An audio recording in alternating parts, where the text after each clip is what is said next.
Вот это все наше добро. У нас сегодня выставка, и мы везем работы мои, подносы мои расписанные, и вот эта вот подставочка для картин.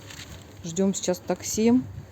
В общем, собирались быстро-быстро, потому что узнали только в последнее время, что будет эта выставка.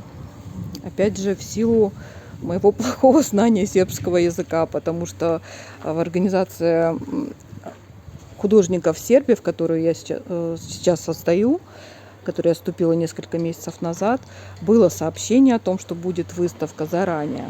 Вот наше такси приехало. Все, собираемся. Вот так выглядит наша выставка сегодня картин на площади Краля Милана. Это мои картины, 2 стеллажа и подносы. Подносы не все что смогла привезти, еще дома лежат.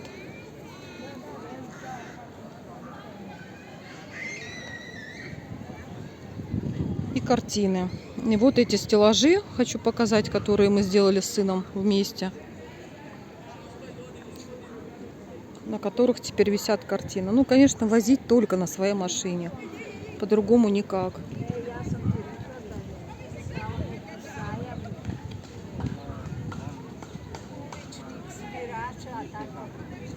Сейчас уже ближе к вечеру.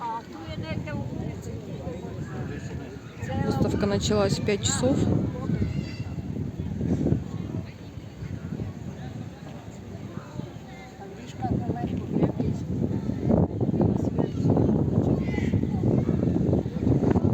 Две работы свои я не успела доделать, которые хотела к выставке. Опять же, это вопрос отсутствия языка сербского, потому что было размещено объявление, когда будет выставка, а я его профукала. И собиралась очень быстро. В общем, картины я эти не успела. Они у меня сохнут, и я их побоялась с собой брать, потому что, ну, могут просто размазаться. Еще краска не успела высохнуть. Сейчас покажу картины других художников. Это вот все художники из нашего сообщества «Художники Сербии», в которое я не так давно вступила. Вот еще один художник. Я, к сожалению, ну, вообще-то здесь далеко не все художники, намного больше их. Но вот часть, наверное, человек 6 или 7 сегодня. А в содружестве художников вообще-то порядка 30 человек, если не больше. Почему-то не все пришли.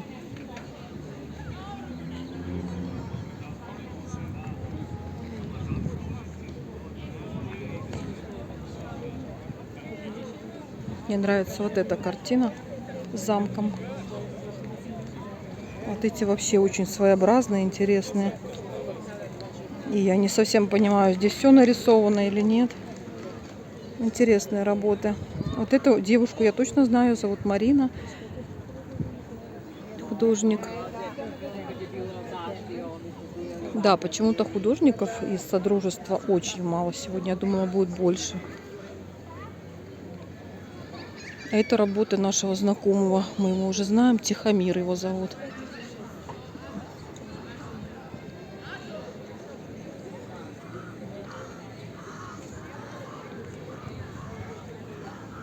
Привет.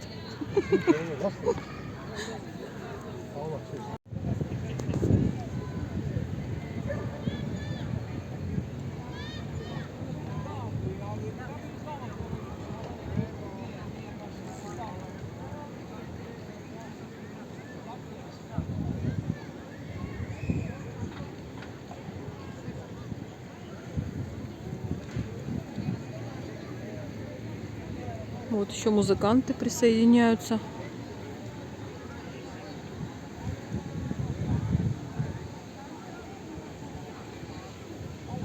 Вообще сегодня людей мало.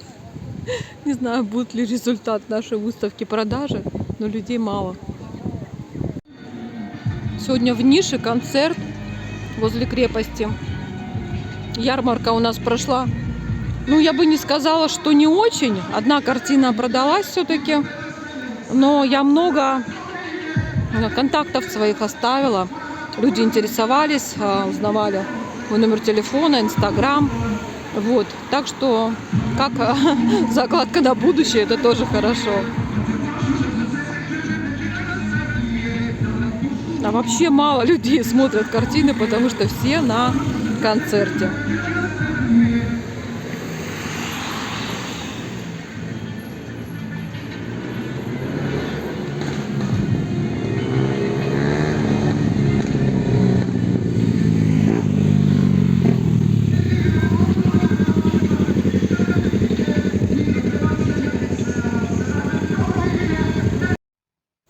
Вот эта моя картина была продана сегодня на ярмарке.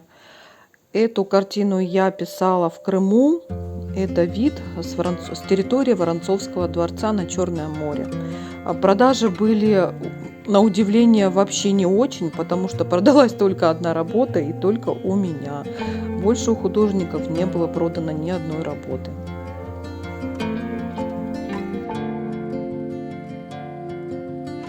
Смотрите, как здорово! Я совсем недавно показывала эту лиану, как она цветет.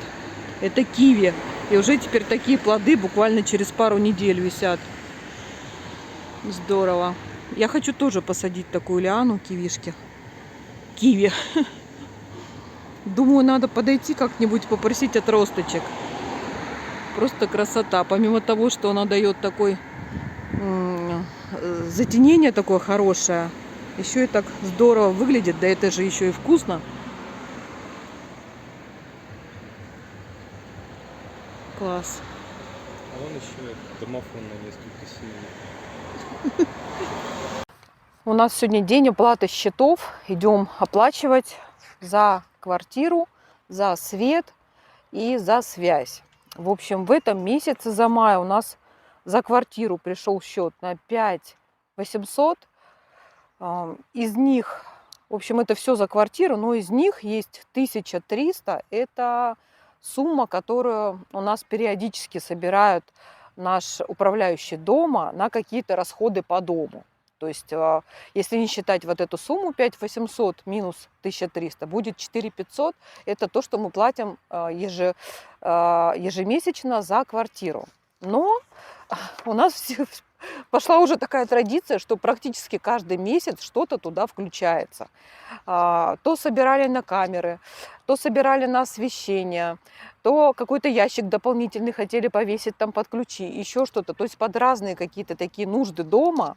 И это уже тянется прям уже несколько месяцев. То есть вот голый счет без этих платежей мы не получали уже очень давно. В общем, еще 1300 на все это. Итого получается 5800 за квартплату. За электричество в этом месяце у нас за май получилось 7000 динар. У нас были долгие такие понимания вообще, правильно ли у нас работает счетчик или все-таки с какой-то ошибкой. Мы попытались проверить, как будто бы правильно. Но почему у нас все время так много получается, я не понимаю.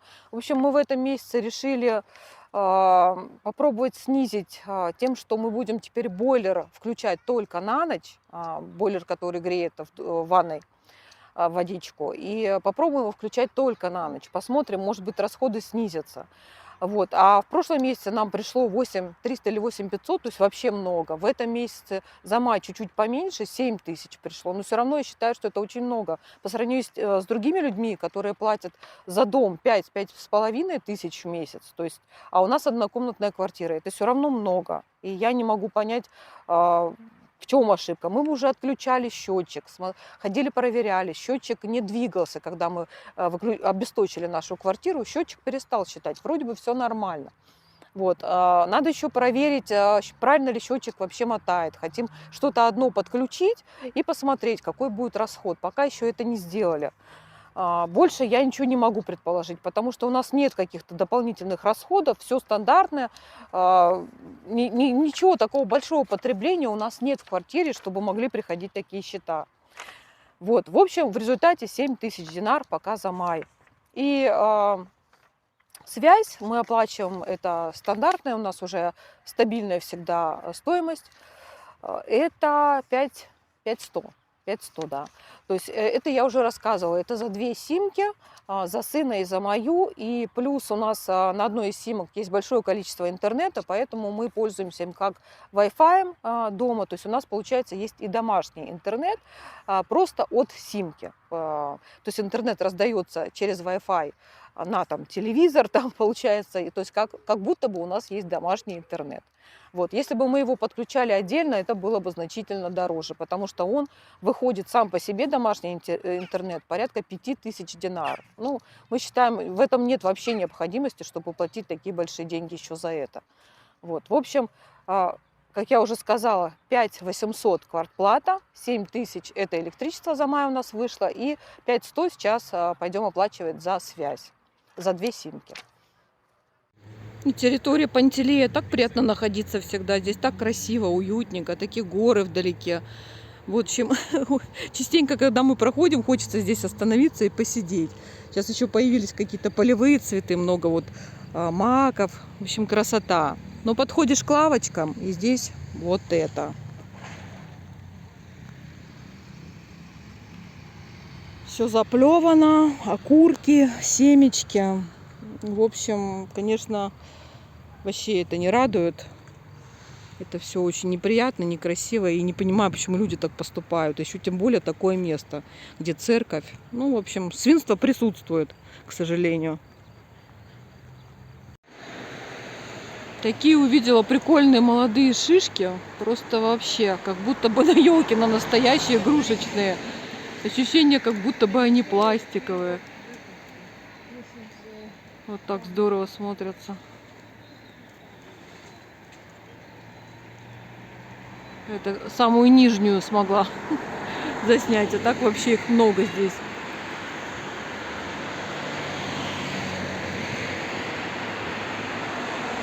Смотрится просто здорово.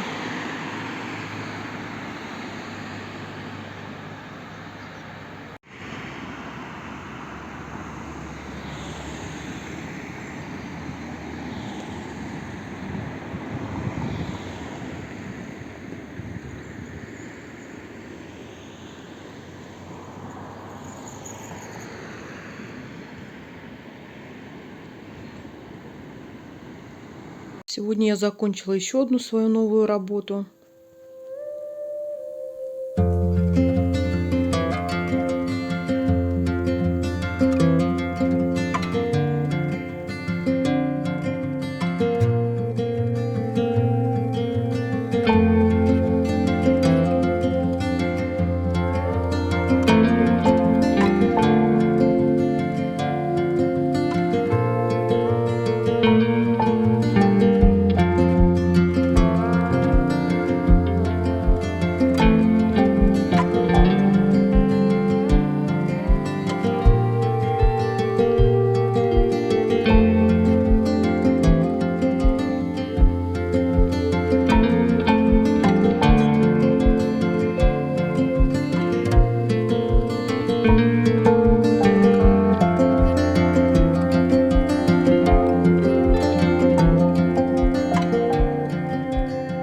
Часов вечера. Пойду поливать свои посадки возле дома, которые я посадила. Сейчас все покажу. Вот возле подъезда я посадила такие розы. Так как земли здесь нет, я посадила их в кашпо. Сама купила и кашпо, и розочки. Вот. И здесь у меня еще хризантема на подоконнике. У меня на террасе, конечно, уже все засажено, поэтому там места нет. И я решила озеленять дальше. Так как, в принципе, никто этим не озаботился, никто не хотел тут сажать. Поэтому я взяла на себя такую обязанность. Сама посадила, сама поливаю, в общем. Вот одна роза у меня уже зацветает. Бутончики. Желтенькая. А эти еще не знаю, какого цвета. Нет, конечно, я когда покупала, там было нарисовано, но я просто не помню. Вот, в общем, будет красиво. Еще хочу показать, у нас напротив дом соседний, у них Они это сделали очень удобно, мне очень нравится. То есть у них территория к квартирам, есть выходы вот такие вот на улицу, прям помимо подъезда есть еще на улицу, прямо из квартиры на первом этаже. И есть участочки земли. Вот они вот так отгородились. Вот там вообще шатер поставили с подсветкой. Ну просто супер. Мне очень нравится. Я, в общем-то, хотела тоже так же себе сделать, так как у меня на первом этаже квартира, и там есть земля с той стороны, где у нас терраса. Но у нас все сложно. А это с нашей стороны, где терраса. О, Тимонька мой гуляет. Тимоша, домой пойдешь?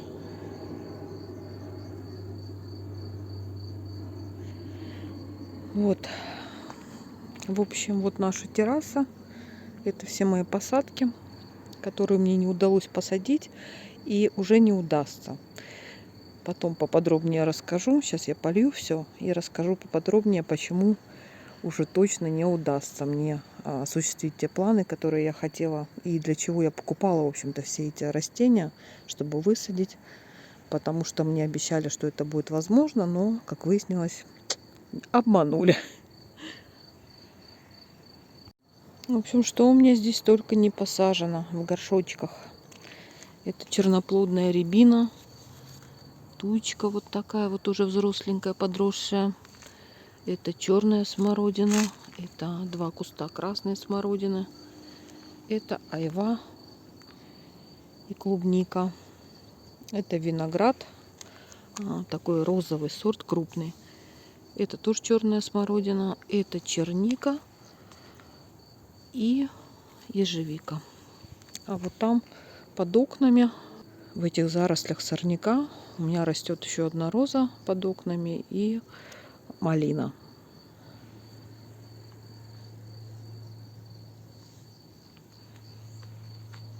Тимик, пойдем домой, Тим? Тимоша, пойдем.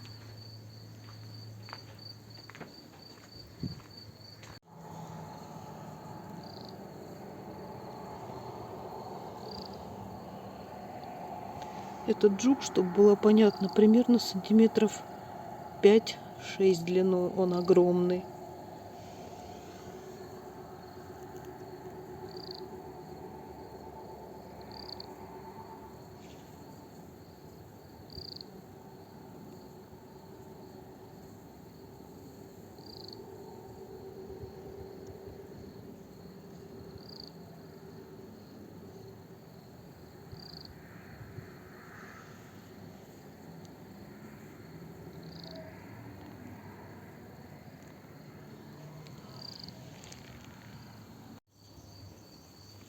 Пойдем, пойдем домой. Ну, давай, почеши когти и пойдем. Тимонька.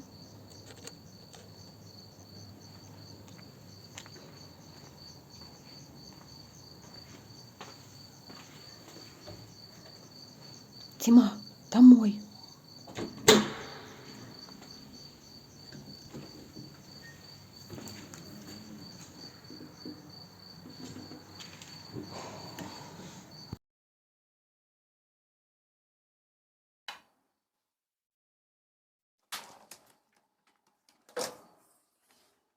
Итак, почему я говорю, что нас обманули? Потому что, когда я покупала эту квартиру, то я у застройщика специально спросила. Вот этот участок, у нас квартира на первом этаже находится, здесь есть участок земли. Можно ли его потом будет использовать, чтобы его засадить, озеленить как-то? Он сказал, да, окей, без проблем. Мало того, когда мы уже сюда приехали жить, я ему написала перед тем, как купить все эти саженцы, вот, которые вы сейчас видели, я ему написала и спросила, а могу ли я сейчас купить какие-то саженцы и посадить у себя под окнами? Он сказал, окей. Я накупила, благо там цены были совсем невелики, и стал сажать. Дальше, кто не все ролики мои смотрел, можете посмотреть ролик, который называется «Страшная история». Вот, и будете знать, что произошло дальше. То есть мы даже были не в курсе, что наш застройщик судится с бабкой-соседкой. Вот, и из-за этого по незнанию у нас полетели просто камни от этой бабки. Вот, и мне пришлось, конечно же, ничего там больше не сажать. Я успела посадить только одну малину и одну розу. И все остальное мне пришлось покупать кашпо, высадить в кашпо. И все это теперь вот здесь вот растет у меня в кашпо под окнами. Но самое неприятное, что потом, когда я стала спрашивать у застройщика, ну, когда закончится суд, я же смогу здесь это все посадить? Он мне сказал, нет, вообще-то по плану. Здесь будет все полностью заасфальтировано, и здесь будет продолжение стоянки.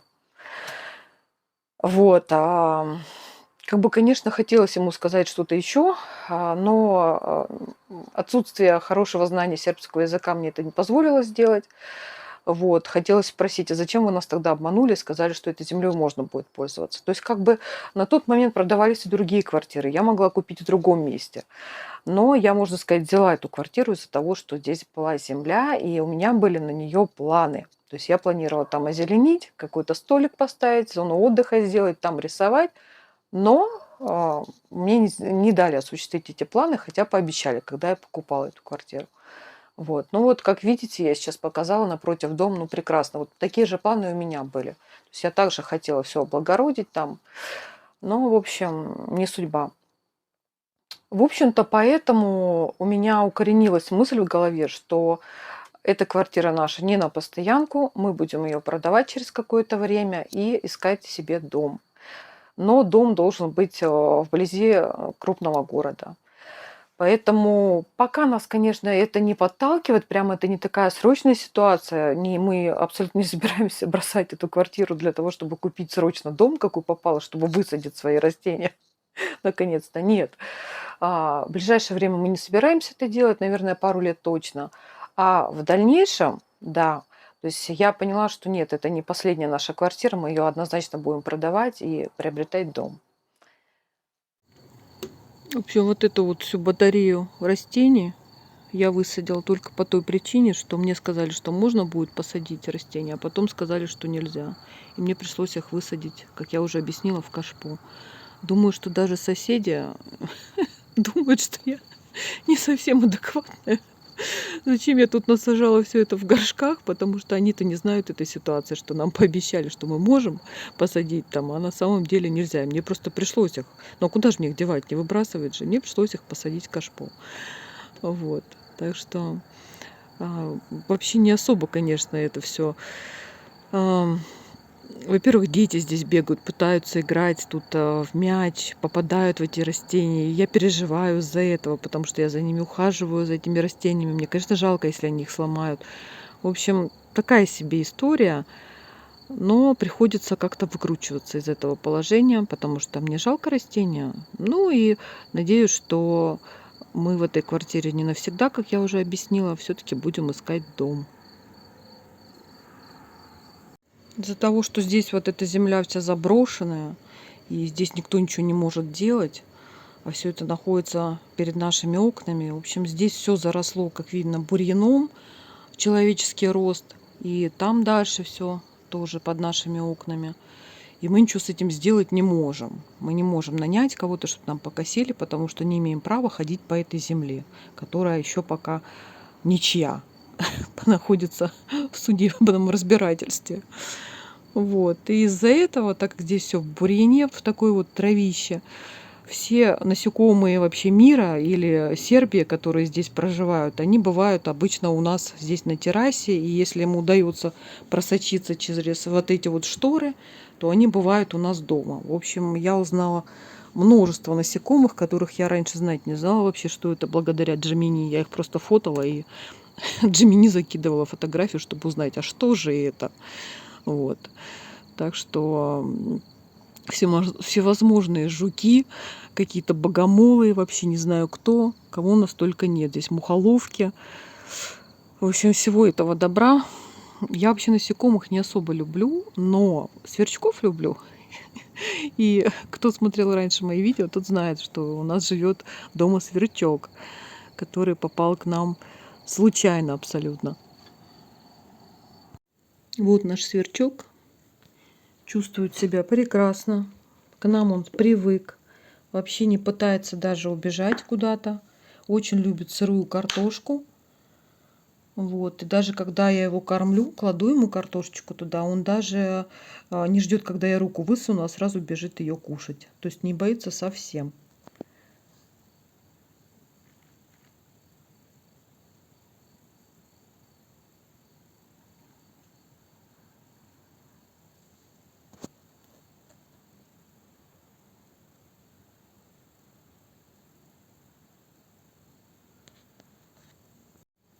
Положу ему еще картошечки свеженькой. Держи, дружок. Эту подсушенную заберу. Видите, он совсем не боится. То есть даже не бежит. Очень любит картошку сырую. Вот для тех, кто не видел видео предыдущее, откуда же у нас появился этот сверчок, расскажу сейчас по-быстренькому. Я заметила у нас на террасе на нашей, как я уже рассказывала, там кого только из насекомых не бывает. Вот, увидела, что там стояла вот эта именно коробочка, в которую он каким-то образом забрался. И я его заметила случайно, что стоит коробка на полу у нас, и там сидит сверчок. Ну, сидит день, сидит два, сидит три. Думаю, ну, уйдет. А он никуда не уходит. И потом, когда я пригляделась, я увидела, что у него нет одной лапки. Вот этой самой большой, которые задние такие крупные. Одна есть, а второй нету. То есть он не может прыгать. Бегать он прекрасно бегает, а прыгать не может. Ну, и я подумала, думаю, ну, ничего себе, сидит 3-4 дня без воды, без еды. Надо что-то с этим делать. Жалко стало его. Вот. И Джимини нам в помощь. Вот. В общем, подсказал, как нужно обустроить ему жилище, чтобы положить вот сюда вот такую бумажечку, чтобы он мог куда-то прятаться, там заползать за нее, что вот этот ватный диск, который пропитан водичкой, каждый день надо ему добавлять туда воду.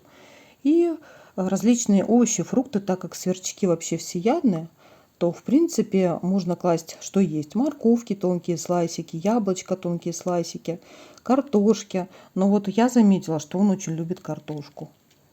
Поэтому даю картошку, и он доволен. В общем, даже не пытается он куда-то убежать, его все устраивает.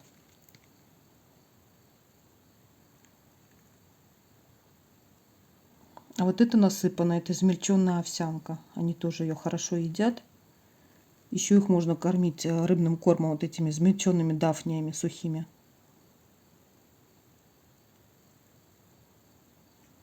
Так что вот такой у нас жилец. Как я уже сказала, насекомых я не люблю, кроме сверчков. Это исключение. Сверчки мне нравятся. Ну и все, давай, малыш, пока.